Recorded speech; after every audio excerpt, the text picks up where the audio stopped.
आज आपण येथे मास्क तयार करणार आहोत। तर मास्कसाठी उपलब्ध साहित्य एक कापड, एक मास्क आणि कैंची, एक खड़ू आणि सुई धागा। पर हम खाना बनाते हैं कभी कभी वो उस गैस में से लीक होकर भी गैस निकलता है जो अपने नाकों में जाता है, उसके बाद फेफड़ों में जाकर रक्त में मिलता है। जळणाऱ्या गॅसमुळे चेहऱ्याला विजा होऊ शकतात। मास्कला सुती कपडा लावला।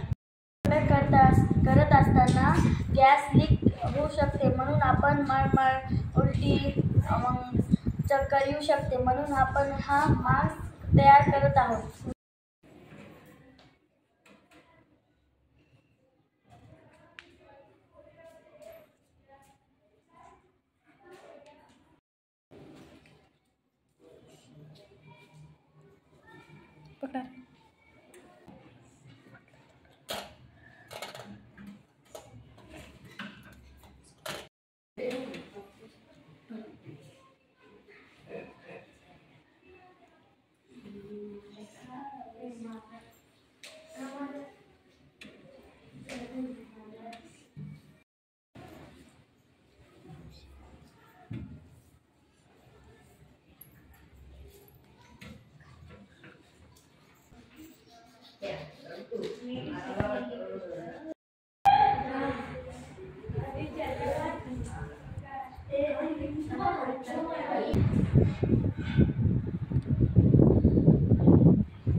आपण हे सुती कपडा या मास्कवर लावलेला आहे, तुम्ही बघू पण शकता।